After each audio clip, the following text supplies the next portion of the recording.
इस 2 साल में बार बार, चाहे लोअर कोर्ट हो, चाहे हाई कोर्ट हो, चाहे सुप्रीम कोर्ट हो, एक सवाल बार बार उठा है कि मनी ट्रेल कहां है, पैसा कहां गया। ऐसा कहा गया कि शराब कारोबारियों को मुनाफा पहुंचा, बहुत ज्यादा मुनाफा पहुंचा। लेकिन अगर उन्हें मुनाफा पहुंचा तो उन्होंने किसको रिश्वत दी, उन्होंने किसको पैसे दिए? क्योंकि 2 साल की जांच के बाद, सैकड़ों रेड के बाद, हजारों लोगों को क्वेश्चन करने के बाद आम आदमी पार्टी के किसी भी नेता, किसी भी मंत्री, किसी भी कार्यकर्ता के पास से 1 रुपए की भी प्रोसीड्स ऑफ क्राइम की रिकवरी नहीं हुई। आज तक आम आदमी पार्टी के किसी भी नेता के पास प्रोसीड्स ऑफ क्राइम का, इस मनी ट्रेल का 1 रुपया भी नहीं मिला। और ये सवाल बार बार सुप्रीम कोर्ट ने भी कोर्ट में पूछा और अपने आदेश में भी लिखा कि मनी ट्रेल कहां है। अरविंद केजरीवाल जी को 2 दिन पहले इसी तथाकथित शराब घोटाले के तहत गिरफ्तार किया गया। अरविंद केजरीवाल जी की गिरफ्तारी सिर्फ एक व्यक्ति के बयान के आधार पर है। यह व्यक्ति कौन है? इस व्यक्ति का नाम है शरद चंद्र रेड्डी। शरद चंद्र रेड्डी औरोबिंदो फार्मा करके एक बहुत बड़ी दवाइयां बनाने की कंपनियों के मालिक हैं। इनके पास कई और कंपनियां भी हैं, जिसमें से 2 प्रमुख कंपनियां हैं, एपीएल हेल्थकेयर और यूजिया फार्मा। शरद चंद्र रेड्डी जी को भी दिल्ली की एक्साइज पॉलिसी में शराब के कुछ दुकानें मिली, उनको कुछ जोन मिले।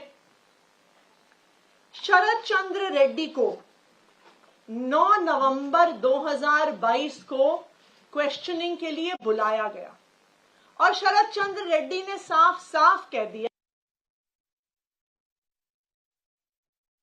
बुलाया गया और शरद चंद्र रेड्डी ने साफ साफ कह दिया कि मैं कभी अरविंद केजरीवाल से मिला नहीं, मेरी उनसे कोई बात नहीं हुई, मेरा आम आदमी पार्टी से कोई लेन देन नहीं है।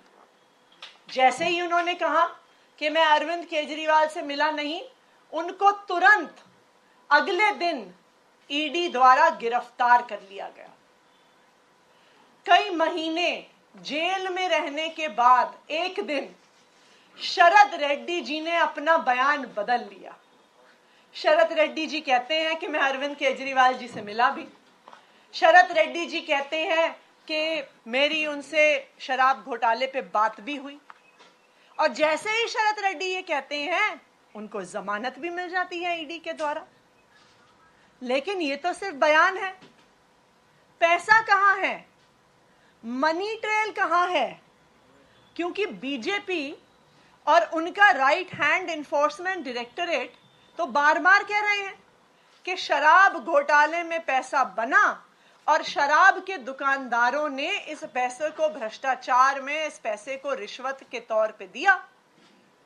लेकिन ये तो शरद चंद्र रेड्डी का सिर्फ बयान है, जिसके आधार पर अरविंद केजरीवाल को गिरफ्तार किया गया है। मनी ट्रेल कहां है? मैं बताती हूं आपको कि मनी ट्रेल कहां है। ये है मनी ट्रेल शरद चंद्र रेड्डी की कंपनियों द्वारा दिया गया इलेक्टोरल बॉन्ड्स में भारतीय जनता पार्टी के बैंक अकाउंट में पैसा।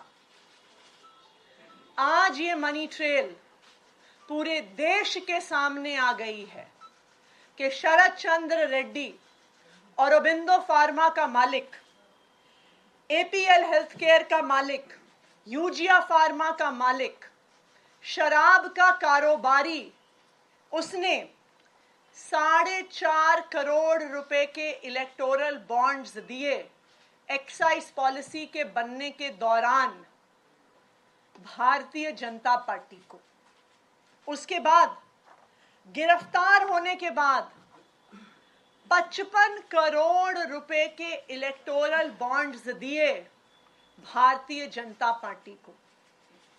तो जिस मनी ट्रेल की पिछले 2 साल से तलाश हो रही थी, आज वो मनी ट्रेल सामने आ गई है कि आखिरकार शराब के कारोबारियों ने पैसा किसको दिया, पैसा कहां गया और पैसा कब गया।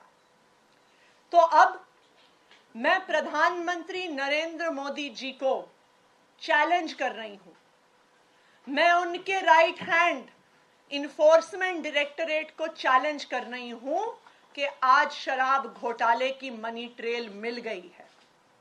सारा पैसा भारतीय जनता पार्टी के बैंक अकाउंट में गया है।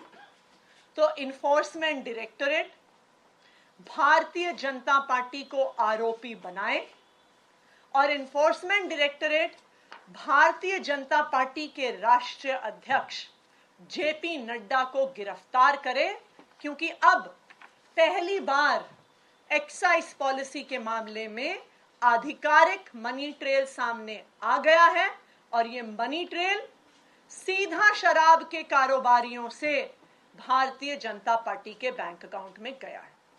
अब मैं चाहूंगी कि सौरभ भारद्वाज जी और डिटेल में इस बात को रखें। नमस्कार साथियों, जब से इलेक्टोरल बॉन्ड के बारे में सुप्रीम कोर्ट में चर्चा हुई, सब लोगों के सामने है कि भारतीय जनता पार्टी, केंद्र सरकार, एसबीआई, इलेक्शन कमीशन सब कोशिश कर रहे थे इलेक्टोरल बॉन्ड किस कंपनी ने किस पार्टी को दिया, ये जांच जो है ये सुप्रीम कोर्ट ना करे और ये डिटेल्स बाहर ना आए। मगर जब से ये डिटेल्स बाहर आई हैं, बहुत serious questions Bharatiya Janata party से उठते हैं और मैं आपको डेट वाइज बताऊंगा ताकि हर एक साधारण आदमी को समझ में आ जाए कब कहा गया कि ऑरोबिंदो फार्मेसी और उसके डायरेक्टर मनी लॉन्ड्रिंग कर रहे हैं। मनी लॉन्ड्रिंग कर रहे हैं का मतलब तो भ्रष्टाचार कर रहे हैं। ईडी कह रही है कि वो भ्रष्टाचार कर रहे हैं। जो कंपनी मनी लॉन्ड्रिंग कर रही है या जो आदमी मनी लॉन्ड्रिंग कर रहा है, आपकी ईडी उसको छापा मार रही है, आपकी ईडी उसको गिरफ्तार कर रही है, वो कंपनी आपको चंदा दे रही है। और 1-2 नहीं, 59.5 करोड़, 59.5 करोड़ रुपए का चंदा भारतीय जनता पार्टी ने लिया है। उनके अकाउंट से इनके अकाउंट में आया है, सबूत है। सुनिए, नवंबर से पहले, नवंबर 2021 से पहले की बात बतानी जरूरी है, क्योंकि नवंबर 2021 में ये पॉलिसी आई और इस पॉलिसी के अंदर ईडी का आरोप है कि शरद चंद्र रेड्डी और उनसे संबंधित कंपनियों को दिल्ली के अंदर 5 जोन मिले लिकर वेंट्स के। बहुत बड़ी बात है, ये एलिगेशन है। ये पॉलिसी नवंबर 2021 में आई, तो जब ये पॉलिसी चल रही थी उस दौरान, यानी कि 5 जनवरी 2022 को ये पॉलिसी उस वक्त रन कर रही थी, इनके पास 5 जोन थे। उस दौरान ऑरोबिंदो फार्मा ने 3 करोड़ के बॉन्ड खरीदे और उसके कुछ दिनों में बीजेपी ने वो बॉन्ड इनकैश करा लिए। अभी सबूत आ गए हैं कि भारतीय जनता पार्टी ने ये पैसा ले लिया है। उसके कुछ दिनों बाद जुलाई में ऑरोबिंदो फार्मा ने 1.5 करोड़ रुपए के बॉन्ड खरीदे। जुलाई 2022 में ही बीजेपी ने वो बॉन्ड इनकैश करा लिए। ऑरोबिंदो फार्मा का पैसा आ गया। अभी तक ऑरोबिंदो फार्मा के ऊपर कोई मुकदमा नहीं चला है, ठीक है। अब इसके बाद आते हैं नवंबर में। अब आपको मालूम ही है कि जुलाई के अंदर ये पॉलिसी 2022 में वापस आ गई। सरकार ने वो पॉलिसी वापस ले ली और ये बात होने लगी, सब जगह मुकदमे दर्ज होने लगे। सीबीआई के मुकदमे दर्ज हो गया कि ये जो कंपनियां हैं ये अब रडार में हैं, इनके ऊपर जांच चल रही है। अब आप सुनिए कि 9 नवंबर को 2022 ईडी शरद चंद्र रेड्डी को बुलाती है शरद चंद्र रेड्डी कहते हैं कि मैं अरविंद केजरीवाल से कभी नहीं मिला।